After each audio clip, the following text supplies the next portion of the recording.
Oi pessoal, então hoje vamos tratar sobre desistência voluntária e arrependimento eficaz. Normalmente são assuntos que são estudados logo após a gente estudar a tentativa. E como a gente já viu tentativa no vídeo passado sobre direito penal, a gente prossegue então com desistência voluntária e arrependimento eficaz. Ambos os institutos localizados no artigo 15 do Código Penal, que assim diz: o agente que, voluntariamente, desiste de prosseguir na execução ou impede que o resultado se produza, só responde pelos atos já praticados. Então veja que esse artigo 15 é bem claro, bem preciso, e todos os termos que foram utilizados pelo legislador neste dispositivo são importantes, a gente vai ver mais para frente. Então, mais uma vez, o material para a gente acompanhar nosso encontro de hoje está aí na descrição do vídeo, você pode baixar e a gente vai seguindo já de largada o ponto número 1. Então, qual seria a diferença básica entre esses institutos previstos no artigo 15 do Código Penal, ou seja, desistência voluntária e arrependimento eficaz, da tentativa que a gente viu no vídeo passado? A gente viu lá naquele vídeo que, basicamente, quando é que a tentativa ocorre? Quando a gente entra na execução do crime, ou seja, já está praticando o núcleo do tipo, e por circunstâncias alheias à sua vontade, o resultado não se consuma. Aqui não. Na desistência voluntária e no arrependimento eficaz, também o resultado não se consuma, mas não por circunstâncias alheias à vontade do agente, mas sim pela própria vontade do agente, seja um agente que desistiu de prosseguir, seja um agente que se arrependeu e agiu para evitar que o resultado se consumasse. E é por isso que a doutrina aqui, pessoal, dá o nome a esses institutos de tentativa abandonada. Anotei aqui. Aliás, esse termo eu peguei aqui, no livro do professor Kleber Masson. Aliás, ele é a base para esse nosso encontro de hoje, junto também com o professor Rogério Greco. São dois livros que gosto muito, recomendo a leitura. Então, a doutrina chama de tentativa abandonada. É um nome eu não gosto muito. Aqui, sendo bastante sincero, eu não gosto muito porque confunde, né? Aqui nós não estamos falando de tentativa, na verdade. Mas ainda assim a doutrina fala em tentativa abandonada porque foi abandonada pelo agente, que teve o seu dolo abandonado. Por isso este nome. Não gosto, particularmente, mas pode cair em prova o que é tentativa abandonada, candidato. Então você já sabe que estamos falando aí de desistência voluntária e arrependimento eficaz, artigo 15 do Código Penal brasileiro. Ponto número 2 é qual é a razão para esses institutos existirem no nosso ordenamento jurídico. Aqui é fácil, pessoal. Ora, o direito penal ele existe não para punir unicamente. A punição, na verdade, é o meio para se atingir um fim, qual seja que as pessoas não pratiquem crimes. Por isso é que a legislação prevê punições para que as pessoas tenham um certo temor e não pratiquem crimes. Então esse é o intuito do direito penal, na verdade. Não só no Brasil, mas no mundo inteiro. Então esses institutos são previstos na legislação justamente para estimular o agente a desistir ou para agir para evitar o resultado. Porque pelo próprio artigo 15 a gente viu na parte final, ele só vai responder pelo que já praticou. Então, a legislação já prevê esse instituto para estimular o agente. Olha, agente, desista. Desista enquanto é tempo, porque a gente pega mais leve com você. Você só vai responder pelo que já praticou. Ou então, haja para evitar o resultado. Esses institutos servem para isso, justamente para evitar o resultado, evitar que o crime se consuma. O ponto número 3, então. Então, por que se diz que na desistência voluntária e no arrependimento eficaz temos a chamada ponte de ouro?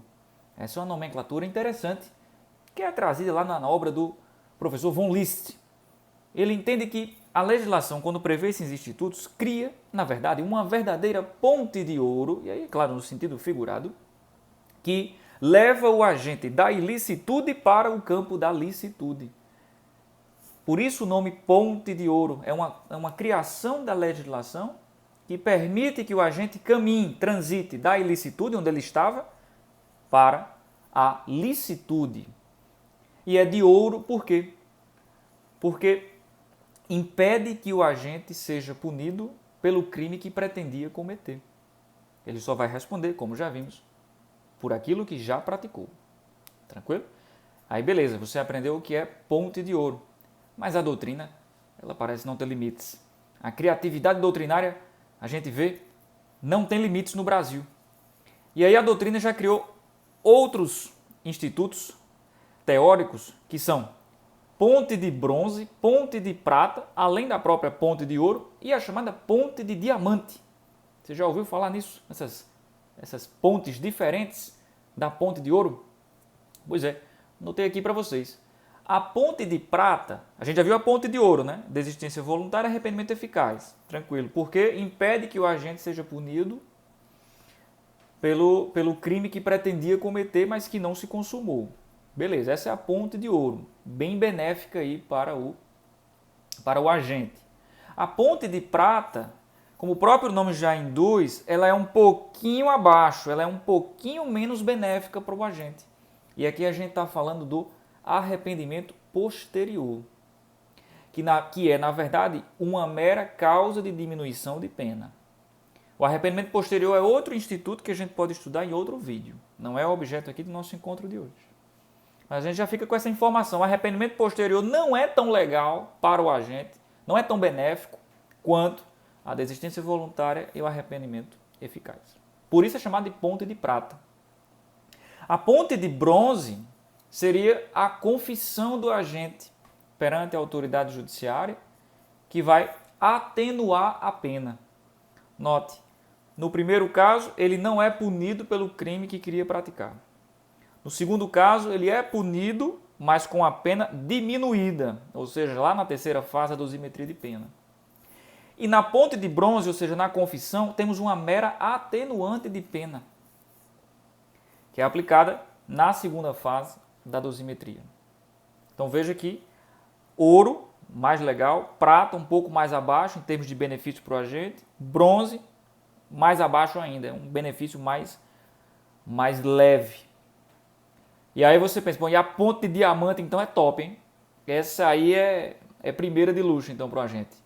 De fato, a doutrina chama de ponte de diamante o acordo celebrado em colaboração premiada com o Ministério Público, quando o Ministério Público fica tão satisfeito com a colaboração que simplesmente deixa de denunciar o agente que praticou o crime. Então essa é a verdadeira ponte de diamante que sequer processo o cidadão vai ter por aquele crime que praticou, desde que sua colaboração premiada seja assim, de uma satisfação para a acusação tamanha satisfação a acusação vai ficar, que propõe esse benefício, que é o melhor benefício que o Ministério Público pode propor para alguém, penso eu. Então aí chama ponte de diamante. Curioso, né? Pode cair em prova? Pode.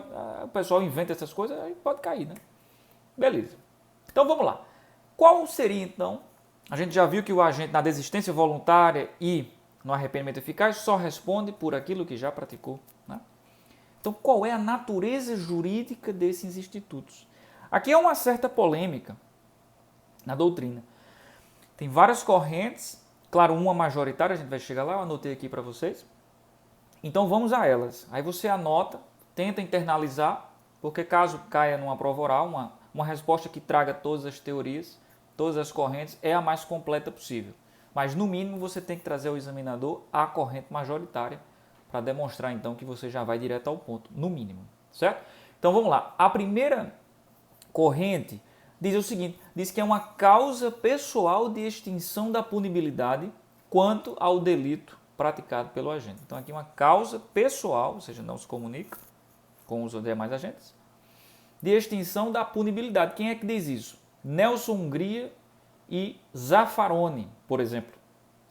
Então essa é a primeira corrente. A segunda corrente que diz que esses institutos da desistência voluntária e do arrependimento eficaz são, na verdade, uma causa de exclusão da culpabilidade, entendida aqui como reprovabilidade da conduta do agente.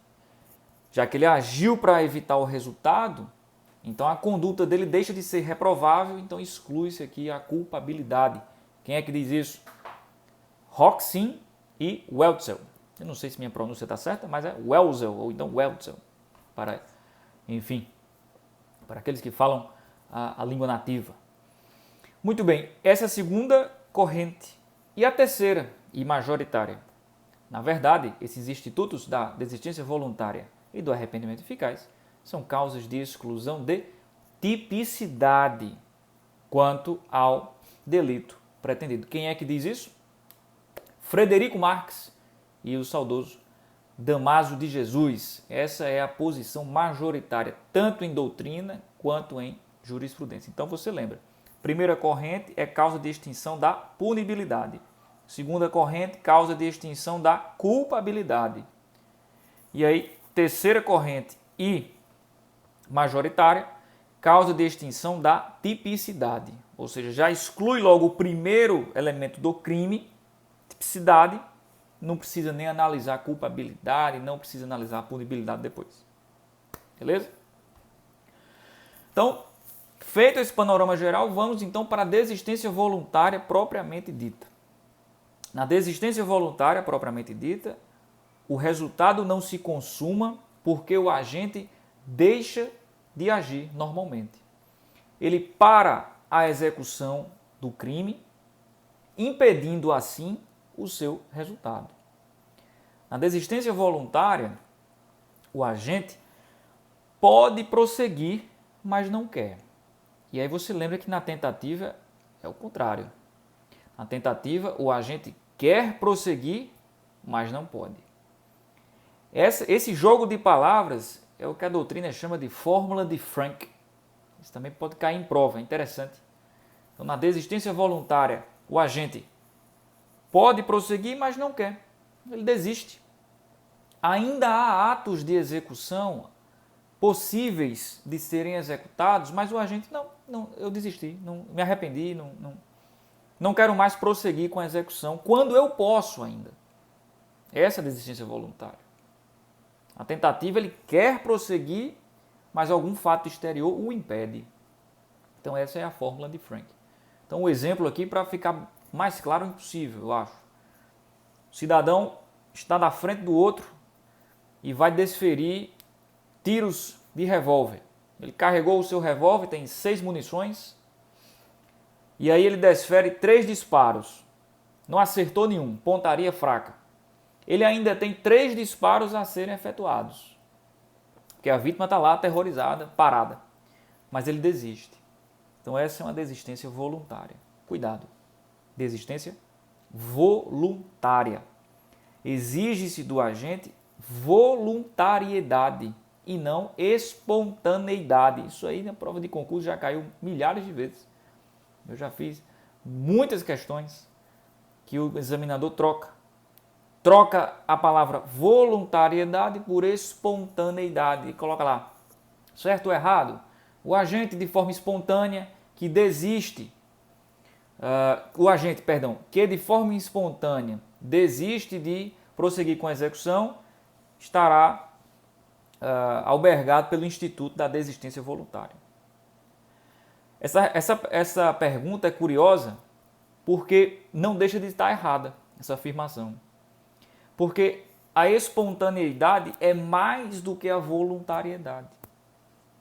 Na voluntariedade, o agente pode ser convencido por um terceiro. Pode dizer, rapaz, pare, pelo amor de Deus, pare, não atire mais não. E ele se convence, rapaz, mesmo, eu vou parar. Então, voluntariamente, ele parou. A espontaneidade parte dele mesmo, do íntimo dele, de forma espontânea, sem provocação de um terceiro, ele para. Nas duas formas, nós temos desistência voluntária.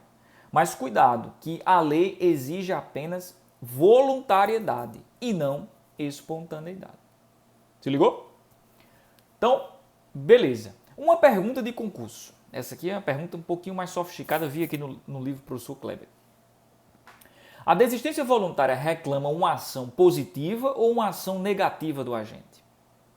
A nossa tendência é responder, reclama uma ação negativa. Ele está executando o crime, o núcleo do tipo e para. Então, é uma ação negativa, ele deixa de agir. Normalmente a nossa tendência de responder é essa. Realmente, normalmente isso acontece. É o que acontece. Mas, em alguns casos, e aqui estamos falando dos delitos omissivos impróprios, que são aqueles cometidos com omissão, mas pelo agente na posição de garantidor e que exigem um resultado naturalístico. Nesses casos, a desistência voluntária reclama uma ação positiva do agente. Então, a gente basta lembrar aí do exemplo clássico, que pode acontecer, infelizmente, mas uma mãe que deseja a morte do seu próprio filho, ainda que não em estado puerperal, e deixa de alimentá-lo, o bebezinho. E aí o bebezinho, infelizmente, está morrendo, né? Ele está ali desnutrido, ele está ali em vias de morrer. E aí a mãe desiste, né? Com a graça de Deus, ela desiste nesse exemplo. Aí alimenta a criança e que sobrevive. Então veja, neste caso, ela desistiu e agiu positivamente para evitar o resultado. Ela já estava em execução, sendo omissa ao longo do tempo. Aí parou, se arrependeu e aí passou. Quer dizer, se arrependeu não, melhor dizendo, desistiu do resultado, enquanto ainda era possível agir, e aí passou a alimentar a criança. Então esse é um caso em que a desistência voluntária reclama, por exemplo, uma ação positiva. Então cuidado com isso. Beleza? Nos homicídios impróprios. Então vamos lá. Outra pergunta. É possível se falar em desistência voluntária em crime unissubsistente? Resposta: não. Não é possível se falar em desistência voluntária em crime unissubsistente, porque o crime unissubsistente não pode ser fracionado em vários atos. Só é um ato, é unissubsistente por causa disso, é um ato só. Portanto, uma vez praticado este ato criminoso, o crime já se consumou, não dá mais tempo de desistir. Não dá mais para desistir, portanto, não é possível se falar em desistência voluntária em crimes unissubsistentes. Então vamos agora para arrependimento eficaz, também chamado de resipsência. Resipsência.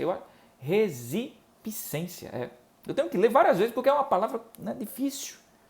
Pode cair. O que é resipsência? É um termo, curioso. Mas aí o examinador está falando de arrependimento eficaz. Então, a gente já viu, no desistência voluntária, o cidadão está no meio da execução. Ele ainda tem atos a serem praticados em tese e desiste. No arrependimento eficaz, ele termina os seus atos. Ou seja, naquele exemplo do revólver, ele desfere os 6 tiros, os 6 disparos, não tem mais disparo, não tem mais o que fazer, e aí passa a agir para evitar o resultado. Por exemplo, leva a pessoa ao hospital. E aí o médico salva a vida dela, por exemplo. Neste caso, nós temos o arrependimento eficaz. Termina-se a execução e depois passa o agente a agir para evitar o resultado.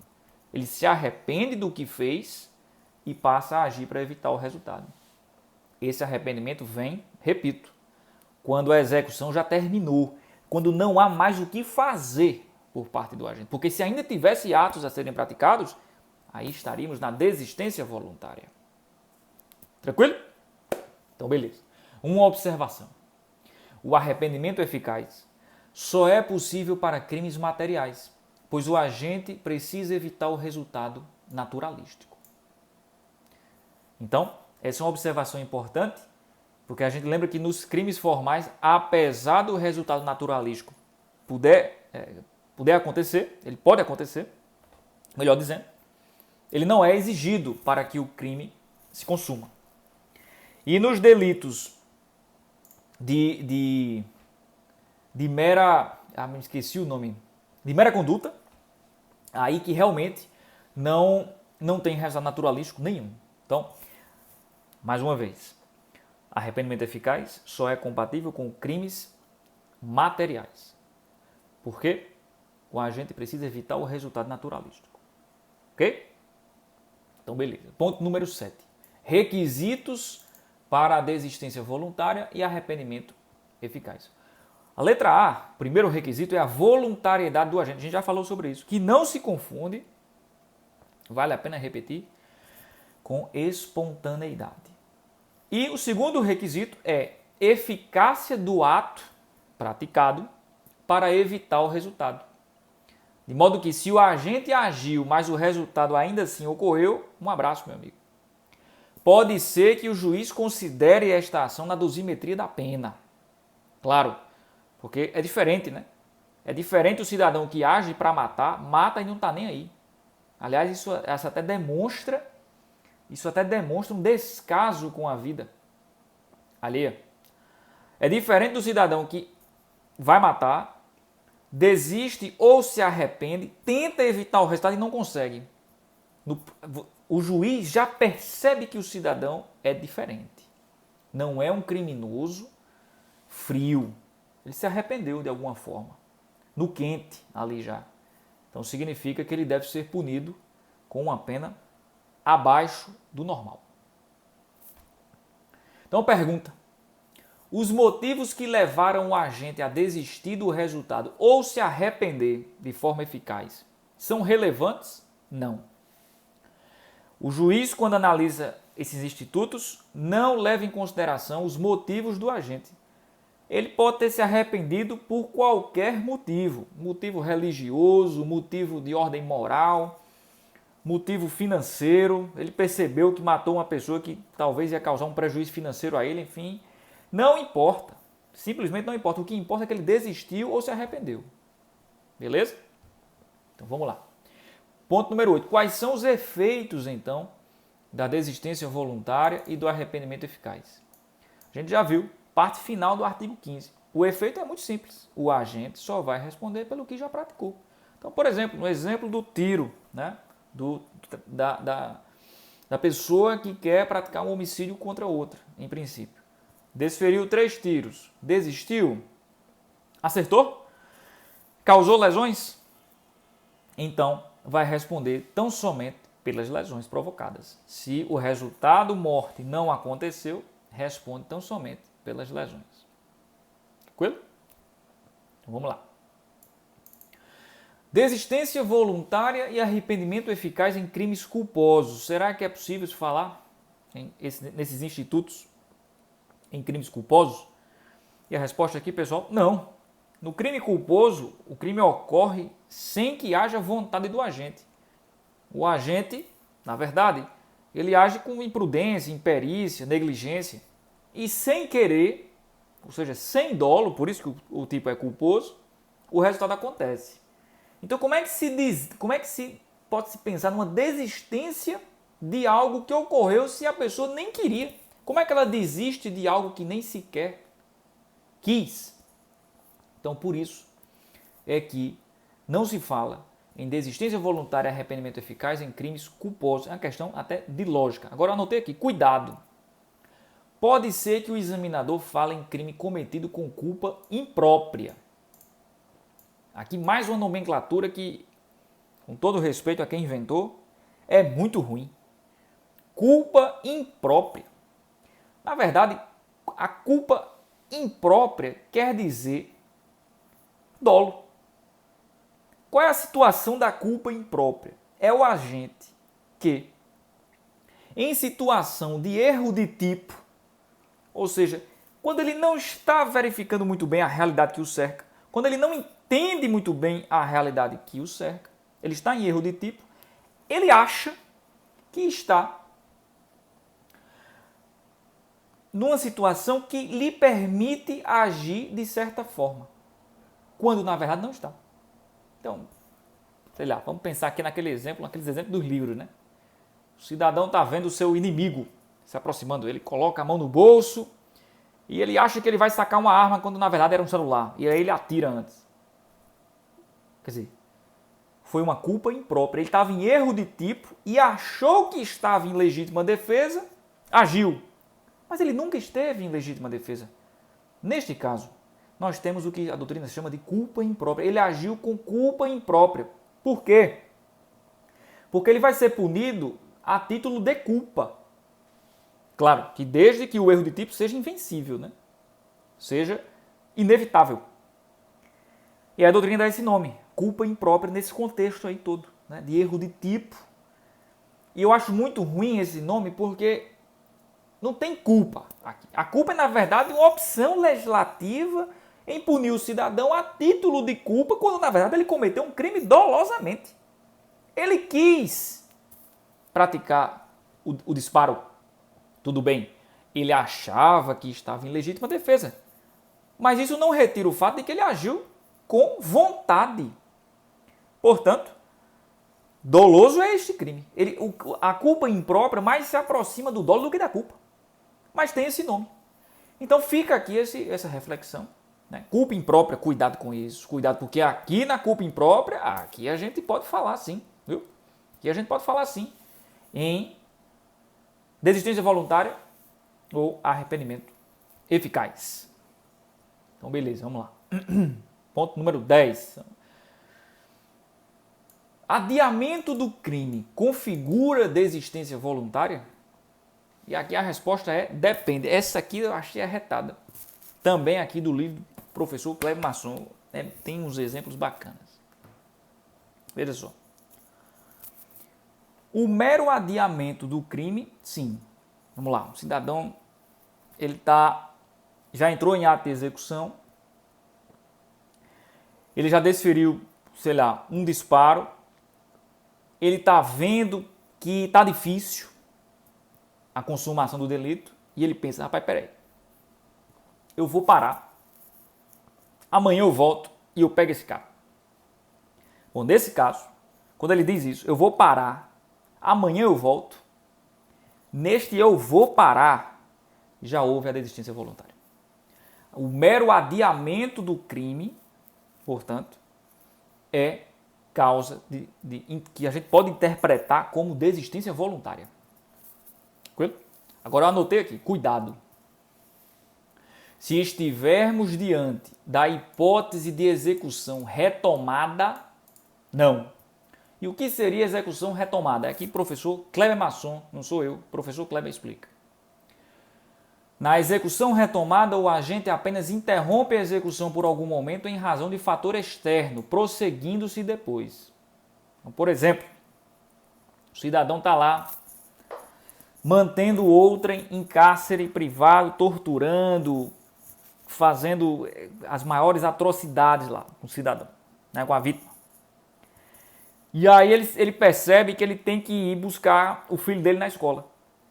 Veja só que exemplo pitoresco, assim, um exemplo bizarro. Tá parecendo Dexter, aquele seriado Dexter. É muito interessante aquele seriado. O final que é meio fraco. Spoiler, né? Dei spoiler aqui. Mas assim, você assiste que você tira suas próprias conclusões. Eu achei péssimo. Mas veja só. E aqui nesse exemplo, o cidadão, um assassino e tal, torturador, ele vai buscar a criança na escola. Ele diz, papai, segura aí que já já eu volto. Esse segura aí que já já eu volto, não é desistência voluntária não, viu? Aqui é a mera execução retomada, eu retomo já já. Então, meu amigo, não desistiu não, ele vai retomar. Então, cuidado, o mero adiamento, aqui, o Windows aqui, o mero adiamento, ele é considerado desistência voluntária. A execução retomada, ou seja, eu volto já para continuar o que eu parei, porque eu tenho que parar por circunstâncias alheias à minha vontade, aí não, viu? Então, aí não. Beleza, o ponto número 11. Desistência voluntária, arrependimento eficaz e crime cometido a mando de terceiro. Essa é uma situação que pode acontecer. O cidadão contrata outrem para praticar um crime, por exemplo, desculpa. E aí, o executor, por exemplo, desiste. Ele desiste no meio da execução, ou se arrepende. E aí? E o cara que contratou, ele vai ser beneficiado por isso ou não? Essa é a pergunta, né? E o contrário, o cidadão contrata alguém para executar o crime e o cidadão que contratou se arrepende. Rapaz, fiz besteira. E agora? O que é que ele tem que fazer para ser beneficiado com essa ponte de ouro de Von List? Bom, nesse último exemplo, que é mais fácil, a gente pode tratar logo dele. Se o mandante desistiu, ele vai ter que convencer o executor a não prosseguir. Se ele não conseguir convencer, não der tempo, não conseguiu contato mais, o cidadão prosseguiu com a execução, um abraço, meu amigo. Um abraço. Tem que ser uma desistência que também convença, que também impeça o executor de praticar o crime. Agora, no primeiro exemplo, quando é o próprio executor que desiste, o mandante responde ou não responde? Aí temos duas correntes, uma majoritária e uma minoritária. Vamos a elas.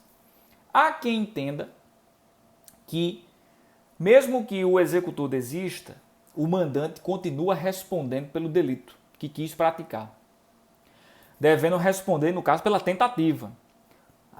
Essa corrente interpreta que a desistência do executor é um fato externo à vontade do mandante, portanto, tentativa. Fatos alheios à vontade do mandante. Boa, né? É uma boa teoria. Boa teoria. No entanto, a corrente doutrinária que predomina, anotei aqui, é a de que se o executor desistiu ou evitou o resultado, o mandante, assim como ele, só responde pelos atos já praticados. Ok? Essa é a corrente doutrinária que prevalece no Brasil. E aí a última pergunta, né? 30 minutos, deu certinho. O que se entende por tentativa qualificada? Essa é interessante. E aqui, mais uma vez, o livro do professor Kleber Masson. É o fenômeno que ocorre quando, na desistência voluntária ou no arrependimento eficaz, o agente responde por um crime autônomo que já cometeu na execução do crime pretendido. Se ligou? Exemplo, o clássico. Fulaninho, o agente, quer furtar uma casa. Ele está vendo ali, a casa é chique, tem algumas coisas legais para ele furtar, ele vai lá e vai furtar. Né? Para furtar, ele tem que adentrar no imóvel. Ora, quando ele adentra no imóvel sem o consentimento do dono, é claro que ele já está praticando crime. Né? Ele já está praticando a invasão do domicílio aqui. E aí, por alguma circunstância, ele... Rapaz, eu não vou furtar, não. Eu vou me embora. Eu acho que esse pessoal não merece, não. Eu vou embora. Desistiu, mas já praticou um crime. Só responde, a gente já viu, né? Pelo que já cometeu. Ou seja, pelos atos já praticados. E já praticou um crime autônomo aqui. Ou seja, invasão do domicílio. Aí, nesse contexto, essa situação tem o nome de tentativa qualificada. Tranquilo? É isso. Estou vendo aqui se tem mais alguma coisa. Não tem. Eram essas as informações, pessoal. Acho que com isso a gente tem pelo menos uma base aí, né? Sobre esses institutos, desistência voluntária e arrependimento eficaz, para a gente tentar fazer as questões de concurso. Beleza?